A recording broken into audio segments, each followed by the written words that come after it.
So we have this very interesting topic with respect to Asian real estate. Dynamically speaking, in that, what we want to do is that some of the aspects that I had kind of tried to outline as well in my opening remarks with respect to China-U.S. trade war, the Hong Kong unrest, and also the fact that there's a lot of financial fragility which has come across with the real estate side of it, and also which are the best places to invest in Asia. Is something which we will discuss. So why don't we give it a kickoff, there, and may I just request that each of you, if you can just give a little bit of a brief about yourself, your organization, and also in terms of your focus effort that you have from a real estate side of it there, and what is the kind of a trend that you're seeing in your market, and then we could roll in with some questions as well. Benjamin, starting with you. Yes, thank you, Neeraj. Thank you. It's good to see you again. My name is Ben Ong. I represent Marsing Group. And Marsing, we have been in the real estate development business for the last 25 years. We're actually celebrating our 25th anniversary this year. And we are the top three Malaysian developer. We are a traditional developer. We are mainly in the residential business. We build to sell a lot, but we are in all asset classes. We have commercial, we have industrial. Of course, most of our assets are in residential. And we are also a public listed company in Malaysia. 30% of our shareholding is actually owned by our state-owned funds. So highly regulated. We have to deliver numbers every year because all the pensioners are waiting for the dividends. But we are in an increasingly challenging market in the real estate side. I think we can thank Donald Trump for that. Wars are just generally no good, whatever names you want to call it. It affects global trade, and global trade affects sentiments. And sentiments being down is not good for real estate. I think, Dr. Singh put it rightly on the spot, put the exactly where the nail is, where investors are looking for yields now. I think maybe in the last two recessions, where property really bounced back within 24 months to 48 months, we are really seeing a protracted so-called slowdown, especially in the real estate sector. And every time it bounced back over the last two downturns, people are always looking for capital appreciations, where cash is always looking for, hey, where's the next best place to invest? I think all of you have actually benefited from buying into property. So people are not talking about yields then. People are just saying that, okay, where's the next best thing for me to buy? If I don't buy anything, I'm going to miss out. But today, things have drastically changed.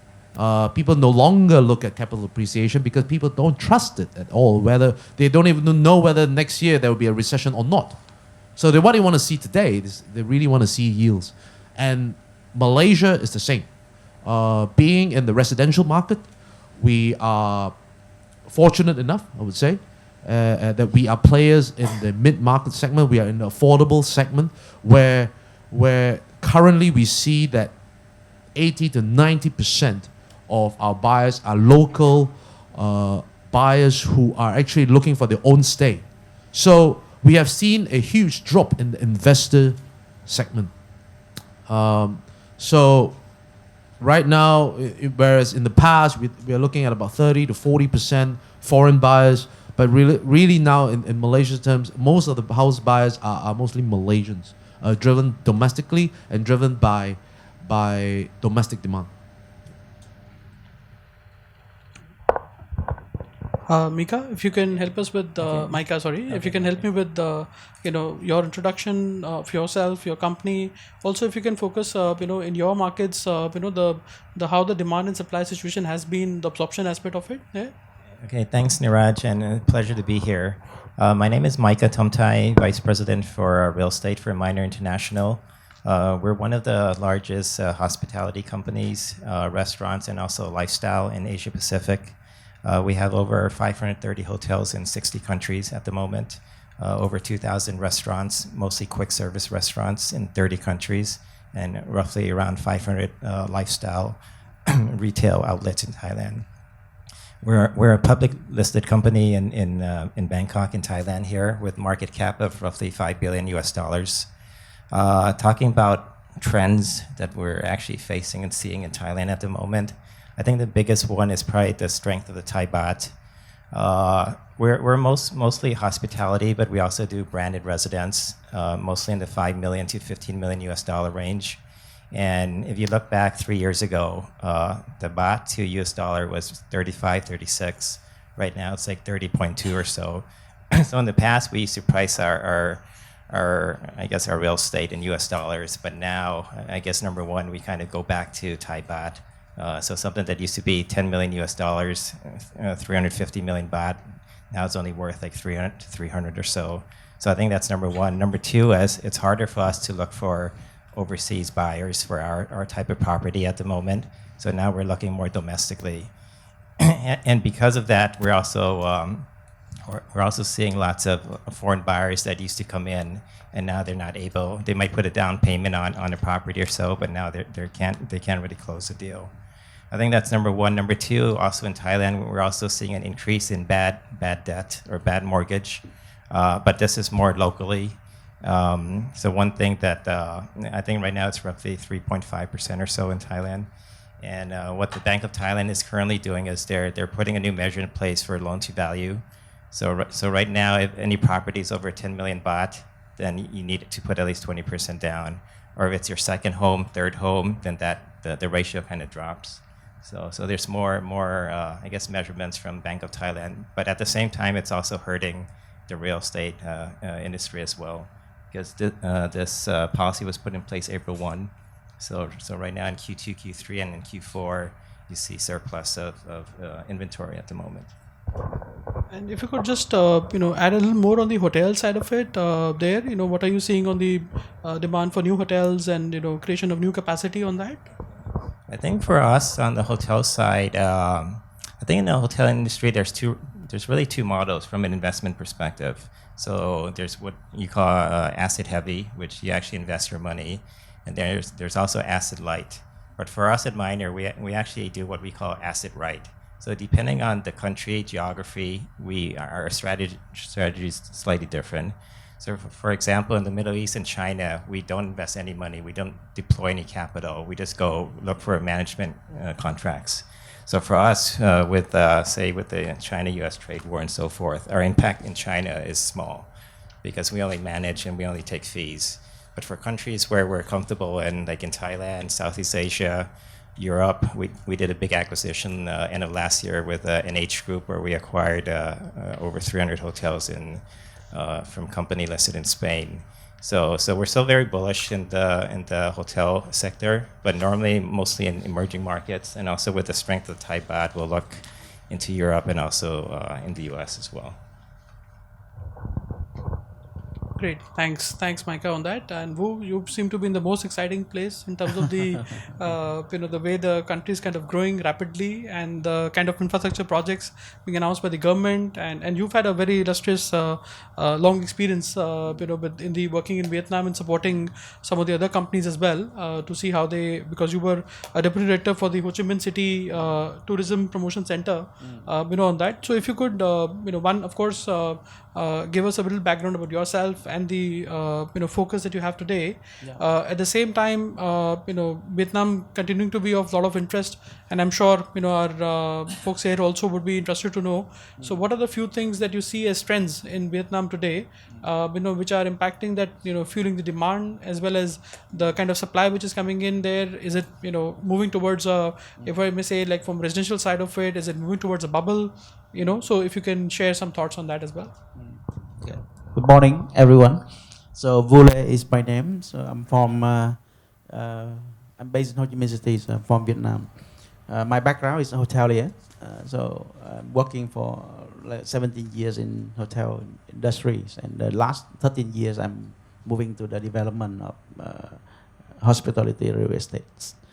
I'm working for several owner and developer across invest in real estate, mostly in hospitality projects, but also in residential and industrial and also retail as well across Vietnam. I think you all aware if you read several reports or attend several summits similar like this. So everyone talk about Vietnam is a hot market, right? So and there's a lot of investor, a lot of developer, consultant suppliers, and so on. Right? They try to tap into Vietnam, to take the opportunities. Right. So in terms of, so you just mentioned in terms of tourism development. So I think most of the reports say Vietnam is the hottest market in terms of develop in tourism industry currently. In terms of tourist arrival, so for the last 5 years, Vietnam has increased the number of tourist arrival like a double, 100%, right? So from 7 million tourists, only for 5 years, they had increased to 15 million international tourist arrival to Vietnam, and they target for 20 million in about 3 years times, right? So there's the increase of a huge demand in terms of hotels supplies, right? That's in tourism. Another one is in industrial markets. So there's a big shipment from some other country, some neighbor country to Vietnam, right? So one of the arrival that have a very big impact in Vietnam economy is like a Samsung, right? They move to Vietnam. So since Samsung arrived Vietnam, so there's a lot of change in the markets. It's not only industrial market, but also in hospitality market. So they contribute quite a number of demand for the hotel sector as well, especially in Hanoi's right areas. So so that's just a summary of the situation. And any inputs you'll have on the the fact that for a good quality supply you need to have a good contracting ecosystem also around it. So in terms of the local contractors and the fact that there was earlier discussions around that how Chinese contractors had come in as well. And of course you've got presence from Japanese companies also around it. So how is that panning out for Vietnam currently, in terms of building up the supply from a good quality contractors? I think in terms of contractor, right? So I think the contractor from China, from Japan, from Korea has entered the market. I think quite a long time ago. I think since 2008. So there's quite a number of foreign contractor comes in, especially from Korea. But since the foreign contractor comes into Vietnam, so the local contractor also improve their qualities in competing with the foreign contractor. So I think nowadays the quality of the contractor, both local and international in Vietnam, is they're quite okay, and then they are competitive in the market right now. Yeah, sure. So I'll open this question in terms of the the segment on the US and China trade war on that. The fact that that US-China trade war is getting prolonged, and of course earlier this week, last week we had this announcement of the phased or a staggered lifting of restrictions as well. But and there are various reports in saying that this phase 1 will be the phase 1, and we'll not see the phase 2. So given the fact that where we are today, there is a prolonged trade war, and it is impacting the industry and also consequently impacting the real estate side of it.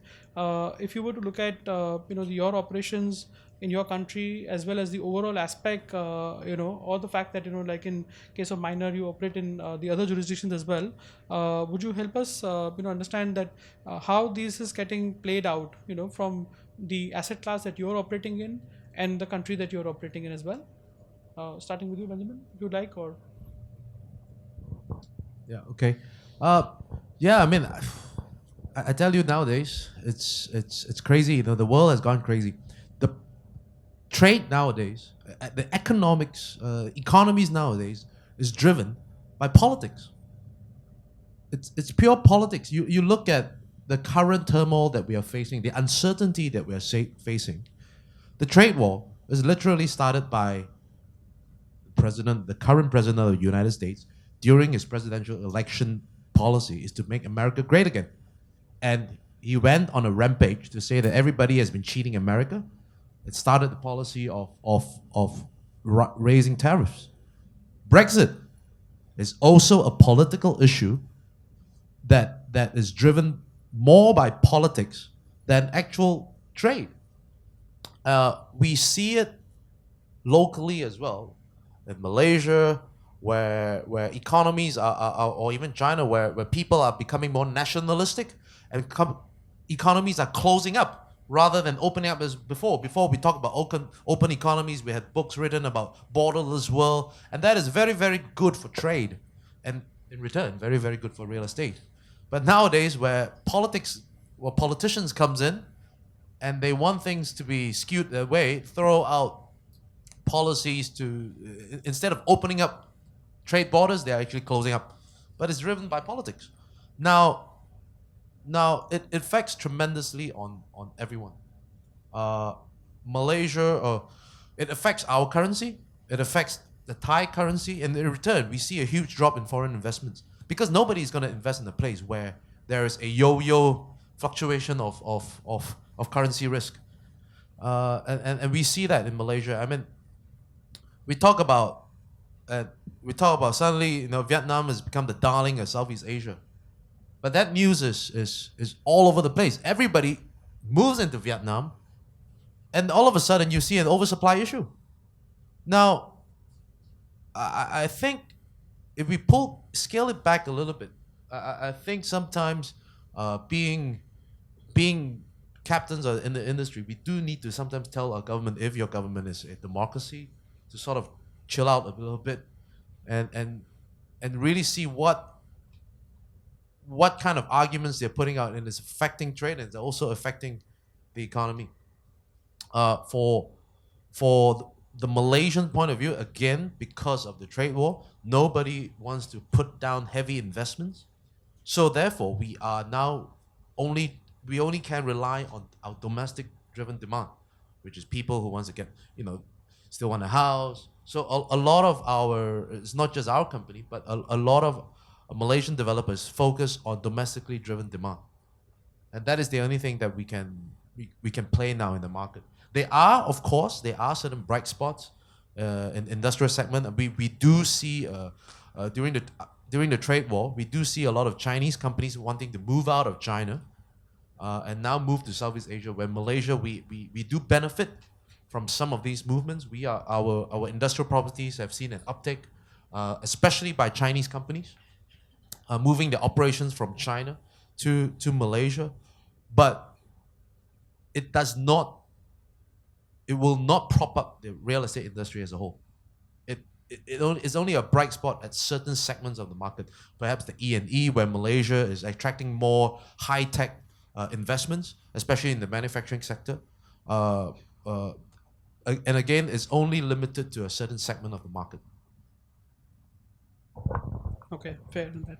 Micah? Okay, for us, around 4 or 5 years ago, there was this movie called Lost in Thailand, and we got an influx of Chinese people coming to Thailand.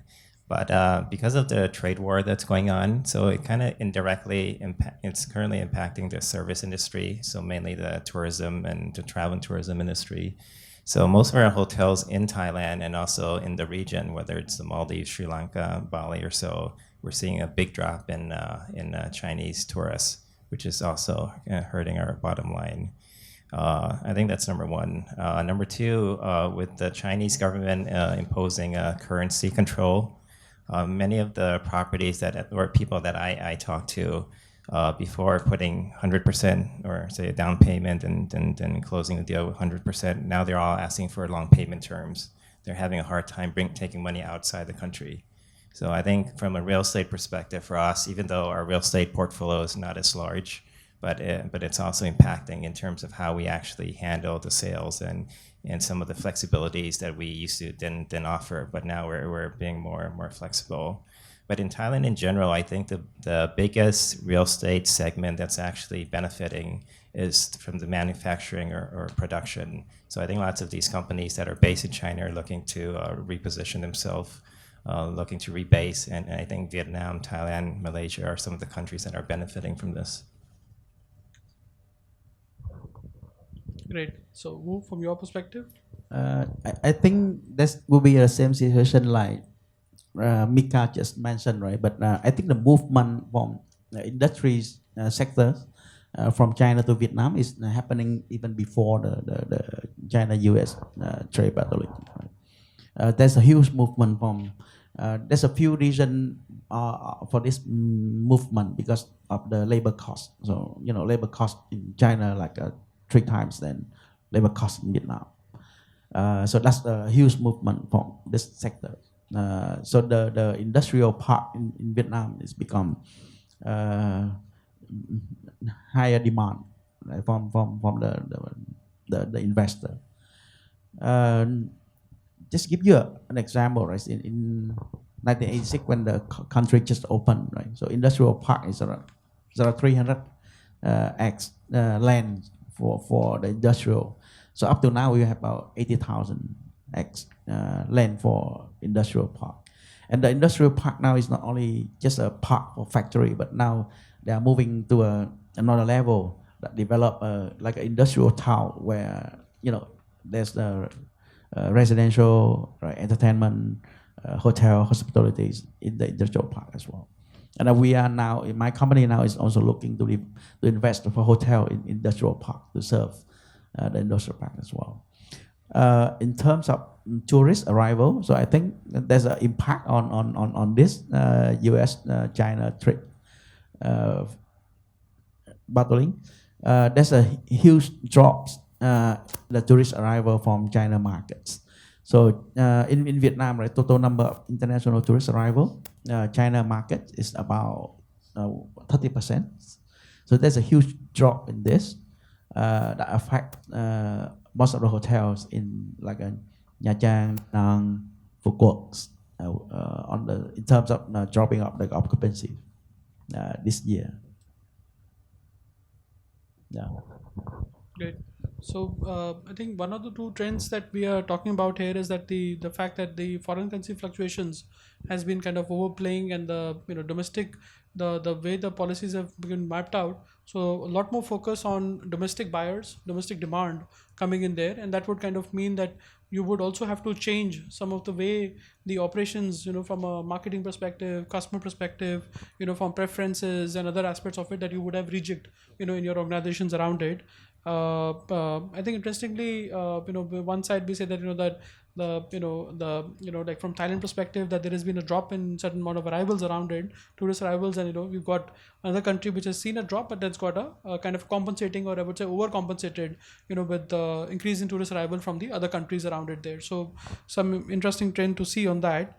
So with this, I think let's move to other aspect of it. That the fact that the Hong Kong, which has been traditionally a very very major hub, from a trading perspective, a very strong financial center as well, that's been reeling under a lot of challenge in the last few months, and the unrest doesn't continue to kind of get resolved quicker enough as well. And then in our conversations also, with the, I would say, some of the private equity people engaged in the financial institution side of it, they continue to have that challenge there, especially with a lot of expat population feeling the pressure now. So one sees that there is kind of an increasing trend or preference getting into, say, that Singapore, Tokyo, would be the ones which will kind of gain as an aspect of it there. So if you were to contrast this with the, I mean, US-China trade war overall we've discussed, but specifically from a Hong Kong unrest that's there, and the kind of cascading impacts it will have. So in your markets, how do you see this trend coming in there? What do you think from a Hong Kong perspective, will that have positive impacts for you in terms of the way the capital will flow and the way the investment will flow for you, or you see this as a more temporary phenomena, and because some of the supply and everything takes certain amount of gestation period as well there. Benjamin, from your perspective? Yeah, Hong Kong is very close to my heart. I've lived there for a couple of years. I've got many friends there, worked there, and the current situation is just crazy. But for Malaysia, I didn't want, not wanting to profit from my friends' misfortunes, but it has been good for Malaysian properties because over the last couple of months of this unrest, we've seen a huge uptake on inquiries. inquiries on not just buying properties, but mostly on immigration, on sending the kids out. And again, because of the current, bad situation in Hong Kong, a lot of people are actually looking to move away. Malaysia has been getting a lot of inquiries because the culture in Malaysia, there is a lot of Chinese in Malaysia, and the culture in Malaysia and Hong Kong is very similar. So it's very easy for the Honkies to sort of assimilate themselves or live in Malaysia because of the similarities in culture, in similarities in the legal system, the similarities in the education system, and also for property, we are significantly cheaper than in Hong Kong. So ever since the start of the unrest, we have road shows every week in Hong Kong, and we have again sold. It was a real surge for us in terms of sales in Hong Kong. Predominantly, it's not a major market for us, but we have been very active in the Hong Kong market because of the current situation. And again, it's sad for Hong Kong because people are looking to flee the current civil unrest in Hong Kong. I think for us in Thailand, it's probably no different from Malaysia. Hong Kong has always been our top market in terms of luxury products. So for example, for us, 10 years ago, we built the St. Regis Hotel and Residence. And out of the 53 residents, we sold over 30% to Hong Kongs. And part of that is also because they're more used to, most of the prime CBD land in Bangkok are mostly leasehold by Crown Property.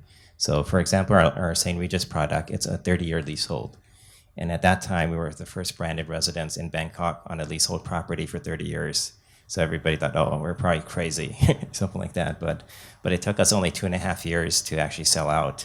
And we targeted markets that understood the leasehold concept. So Hong Kong has always been our number one market that we typically go to.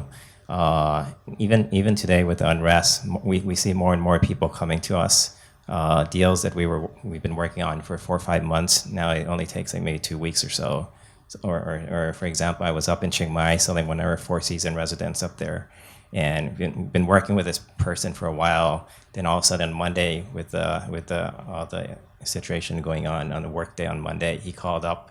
He said, "I'm ready to put money down." So I think we're also kind of indirectly benefiting from what's happening in Hong Kong. From your perspective? Hong Kong, I think they entered Vietnam quite early. Since 1995, more than 20 years ago, Hong Kong Business Association is one of the very first association established and very active, and they invest actively in Vietnam. So more than 20 years ago. But recently, because of the recent situation in Hong Kong, according to the statistics from investment Ministry of Investment in Vietnam, so we see the first 2 quarters of 2019, Hong Kong has become the top investors in Vietnam's in terms of capital, so investing in foreign capital investing in Vietnam. So there's a big movement from Hong Kong due to the current situation. Being the world's most expensive property market, these rising tensions, would certainly, have a stronger impact, if it continues for longer.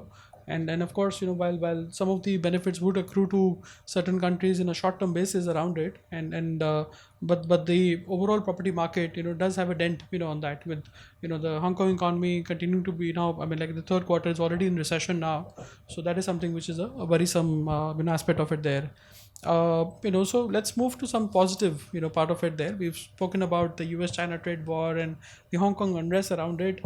Where are you putting your money? So, which is the best places to put money currently there? So what asset classes, where are you trying to invest right now? Both in your market and otherwise.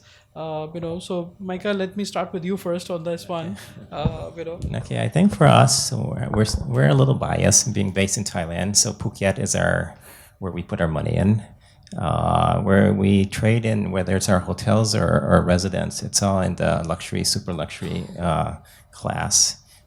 We see most of the high net worth individuals coming to Phuket.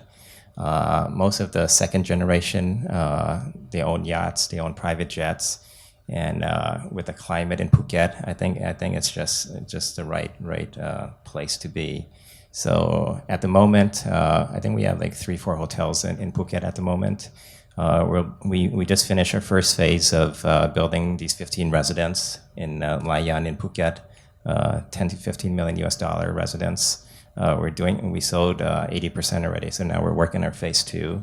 We acquired roughly almost 300 acres of land in that area, so we're investing heavily in that area. We're also tapping into the wellness sector. Wellness, anti-aging, that's another area. And also with the Thai population aging, we're also looking into retirement homes. We see that that's another segment that most Thai companies haven't really tapped into yet. So that's another place that we're actually looking to invest in. Any upcoming location that you see is going to emerge as a hotspot, for you? You mean besides Thailand? Besides Phuket, Thailand? For us, I mean, we also, if you think long term, we're also bullish about Sri Lanka. I mean, we've been putting money in normally our strategy is when we enter a new country, we go in with a joint venture partner to kind of minimize our risk. We went into Sri Lanka, I think, first time in 2007 as a small joint venture. We took 20% stake in 3 hotels. And now we have around 7-8 properties now. So even though the timing is not the best at the moment, but I think long term that's one of the markets. And over the years we also invested quite heavily in Africa as well. So but mostly on the eastern side of the African continent. Yeah. Great, Benjamin. From your perspective, which are the areas that you're seeing? Especially in Malaysia and otherwise, which are like hotbeds for you from an investment perspective, and which you see that even from an upcoming location point of view, if you would like to share with us. Yeah, from our company's point of view, because we are predominantly a player in Malaysia, we are actually, having said that, we're still bullish about Asia. And honestly speaking, where I met you in Singapore, I gave a talk also on commercial real estate. There is no short of money wanting to come into Asia. Actually, in the first half of 2019, $86 billion US actually flowed into Asia. So for us, we are players in the affordable housing segment. We will continue to invest heavily in that segment. We work very closely with the local governments to provide that segment. And how we are doing is we actually now expand our value chain, our supply chain, in order to provide those. So in terms of building materials, building the houses, and then supplying it to our purchasers. So that we are quite bullish on that. We feel that the Asian market being has a huge young population. Job growth is still stable, and because of that, there is a huge demand for affordable housing. We are also looking into some niche markets for our higher end developments. We like China, but having said that, China deals are not cheap to come by. We do need to be really focused. And why I say China, because at the end of the day, the domestic market in China is still very, very strong. That is and those properties that we invest into are mostly yield generating assets that we're looking at, be it industrial or hospitality. That's where we're focusing on right now. Welcome to you for this. I think as a local developer, right? So I think we mainly focus to invest in the countries because there's a lot of opportunities anyway, right? So we are not looking at investing overseas. I think currently, right, the situation is there's quite a number of opportunities, quite a number of projects, right, for you to develop, but there's a limited of fund. Because I think the government try to control the development in real estate sector. So bank financing is limited and quite expensive. So there's quite a number of fund from other countries, right, comes into Vietnam, which is cheaper, and looking for joint venture with the local developer to develop. But there's a limitation on the joint venture establishment because of the legal frameworks and also the approval from the authorities. So that's make the foreign investor, right, with the available fund to comes into Vietnam is still limitation on this. Yeah. Thanks for this. So let's move to the perspective on saying that as industry leaders, what do you see as would say, and if you would try and like kind of focus on maybe three trends that you see gonna span out in the next 3 to 5 years, which would impact your decisions on investment side of it, or the fact that this is trends which is going to disrupt the industry. So may not be in your segment, but you have views on, let's say, like in your case, Benjamin, you are in as Masing, you've got focus on affordable housing, but is it any thoughts on luxury or otherwise on hotel side of it? And Micah, I would encourage you if you got perspective on other segment as well, so that's all right. We would like to benefit from your experience. So industry leaders, what is the three trends that you think is going to come in or are already in the play, which are disrupting the thought process, from a developer perspective, and will continue to play stronger? Starting with you. I'm a pretty old school guy, and we see a lot of emerging trends 3 to 5 years ago. Co-working spaces, people talk a lot about that. Co-living, people talk a lot about that. Data centers, people all talk a lot about that, but the reality is none of these businesses make money. We've seen the first that's the reality. None of this business makes money, and it's good during the good times where credit is easy. You can talk a lot about these new trends and things and all jazz and ooh wow's it. The reality is Uber doesn't make money, Grab doesn't make money, none of these businesses make money. And if you ask yourself, are you going to invest $100 in me? And I tell you, to trust in me. Oyo doesn't make money. Burn it. Oyo is burning money. Burn it. So give me $100. Trust me. I have a lot of business. When are you going to give me my money? Don't worry. I don't know, but trust me. I think we have to go back to fundamentals. The changes, I think, in fact, even for us as a listed developer, why I said that 30% of our funds is owned by pension funds in Malaysia. And people who are pensioners need the dividends to survive. If we don't give these people the dividends, they'll be yelling at us during the AGMs. And how do we get the dividends? I think right now we really need to go back to fundamentals. Where are the investments that is actually giving you the cash flow? Where are the investments that is actually giving you the yields? We do need to be sensitive to the changes in our social demographics, in our social ones. The millennials nowadays, maybe they can't afford luxury properties, but maybe perhaps they want to rent. We do need to change our business model in order to cater for those needs. But I think I would be very careful on jumping onto the trend bandwagon. If you take everything you read on Bloomberg or Wired magazine and try to adopt it into your business model, man, you guys are in for a ride. Because none of this business over the last 5 years has made money. So I would like to still go back to the fundamentals of it and really look at, I think the trend for the next 3 to 5 years is to look at the fundamentals of which kind of business gives you the yields, which kind of business gives you the cash flow. Yeah. So the path to profitability and real cash flows is something, a very critical part, there. And I think what you're alluding to, the point to say that we had a very large dot-com bubble, there. And are we kind of moving towards a trend of prop tech bubble as well, there to a certain extent there. Micah, your thoughts? Okay, I think I'll take a different path a bit. But I think for us, I think number one is digital currency. I think that's going to be the trend of the future. From my personal experience, I've been getting lots of questions from potential buyers or investors that want to pay with bitcoins or pay with different types of these currencies. But at least right now, for us or in Thailand, we don't have the platform to actually be able to accept that. So I normally tell them cash it in, then give us the cash, then and we're okay with that. I think the other area we're investing quite a bit is AI and big data. So I think that's something. I mean, us as a company, even though we're large, we don't have that know-how, that knowledge. So right now we're kind of putting money into our people and also our IT systems.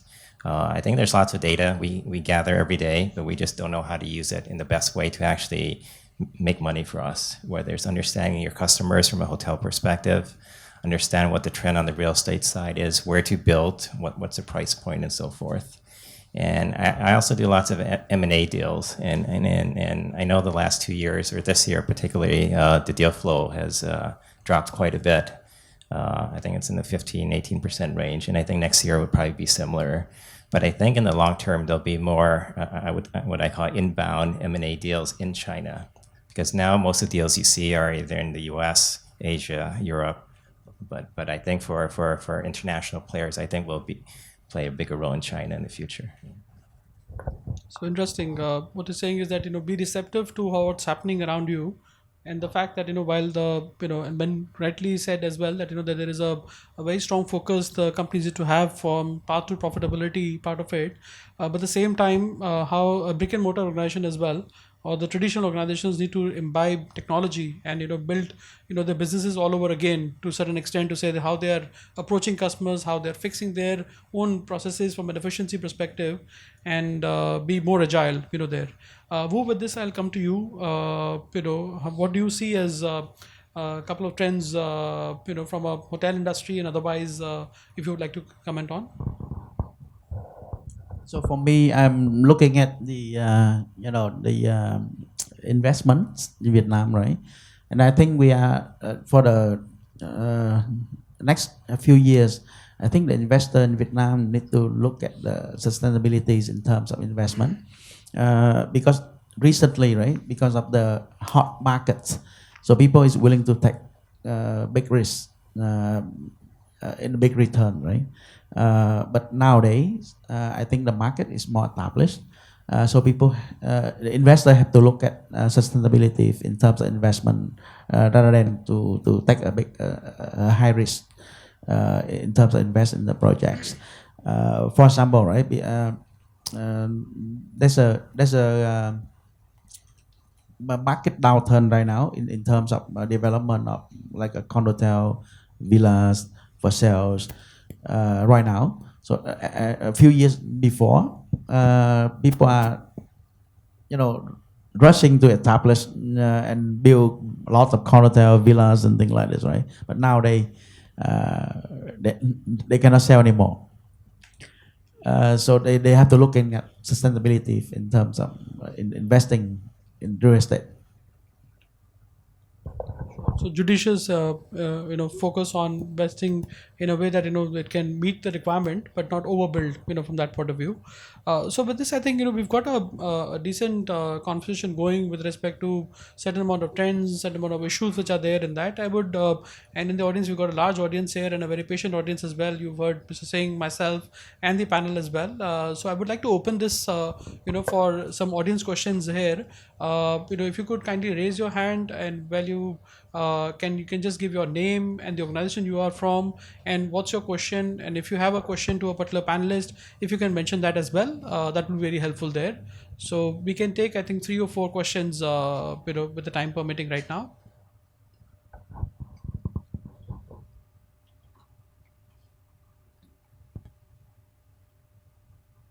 My name is Tom Hammonds. I'm from Bangkok, obviously originally from the U.S. My question to the panel is that all of you have benefited somewhat through the trade war with industries coming into your countries. But my question is regarding your labor base. Is your labor base that you have in your countries going to be able to accommodate these new industries coming in from a technology standpoint or from just a casual labor standpoint? Specifically in Vietnam, I know personally that you're booming in the hospitality industry, the furniture industry, and how the labor, all this new business, how is your labor going to be able to support this new industry? Thank you. I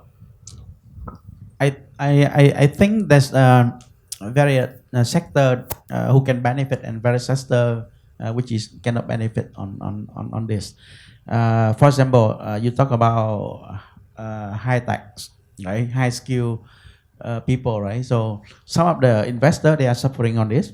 I give you one example, like Intel when they first enter to Vietnam, invest in a factory $1 billion.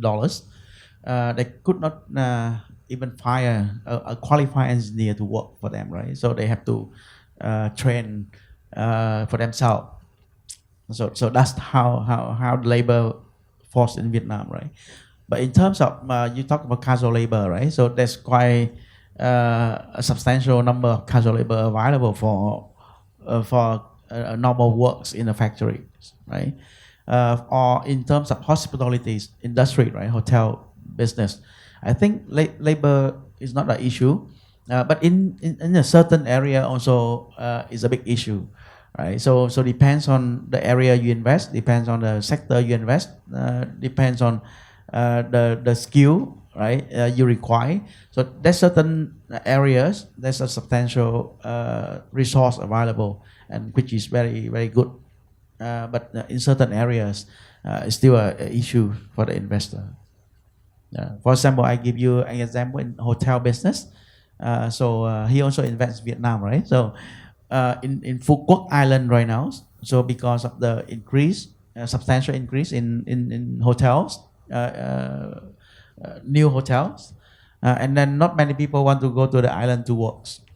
So to hiring people to work for a hotel in this island is a big challenge, and the turnover is like 100% every year. So certain areas is a challenge. Certain areas you are beneficial. Sure. Ben, would you like to add to it? Yeah, I think in the Southeast Asian aspect, in terms of labor, we see, well, if you start from the southern tip of Southeast Asia, Singapore, and then Malaysia, where Singapore and Malaysia, our labor, we have more skilled labor.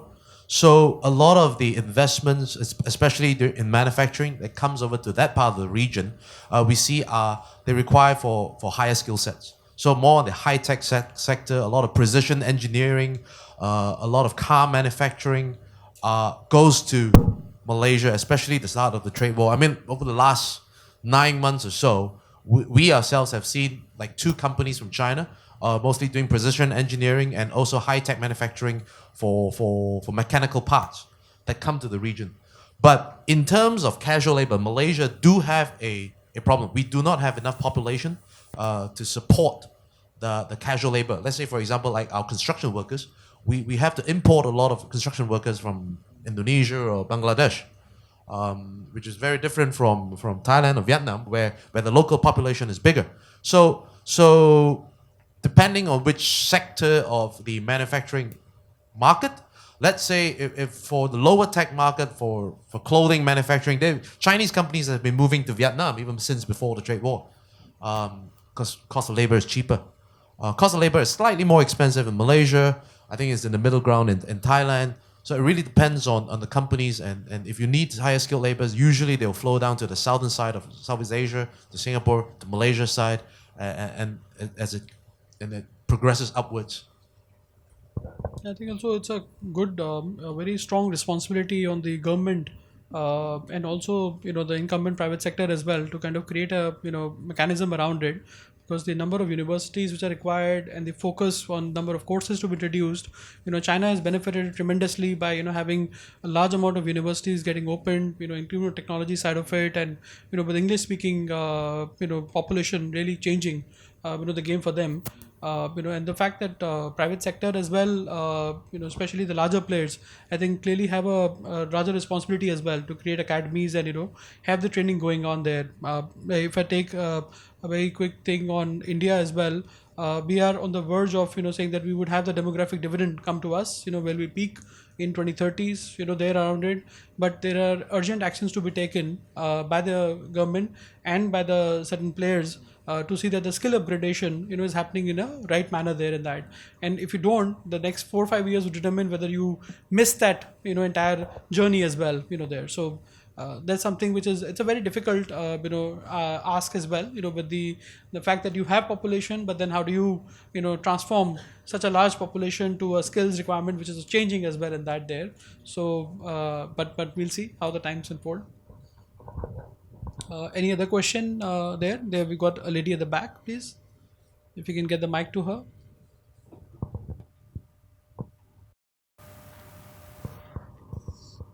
Yes, hello, Armel from Green Building Consulting and Engineering, so based here in Bangkok.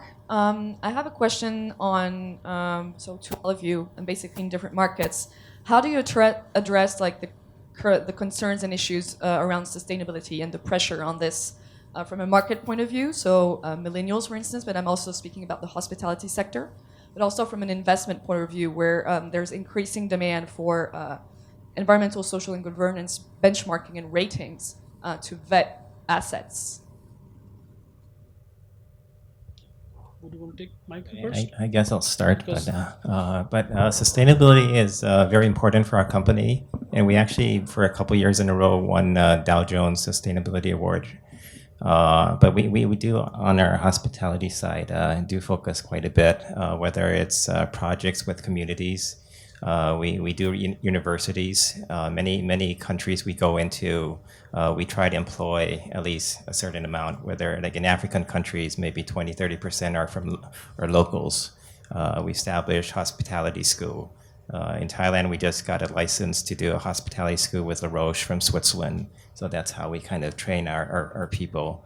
Whether it's the environment, small things from straws to projects with I guess pretty much every hotel, every community we're in, we try to do something that's good for the community. Benjamin? I think very quickly, in today's time, sustainability is already a given. Even Malaysia public listed companies are, you have to get a certain points on the environment, sustainable green points. So I think in today's development, we no longer talk about green buildings because it's already a given. You have to have it already inbuilt. Any quick thing? We got a nudge from the organizers. The time's running out. So Yeah, I think Vietnam also now is looking at this very seriously. So sustainability is a big issue right now, and every investor have to be responsible for it. So I think the government also very tight control on this aspect. And then from the point of view of the enterprise, our business people, right, we also have to be responsible for it. So we look on it in all aspects to make sure sustainability is there. great. So with this, I will bring the session to a close. Thank you very much, gentlemen, for your time and also helping and sharing your views on that. And I'll thank the audience as well, for listening to us and also asking some relevant questions on that.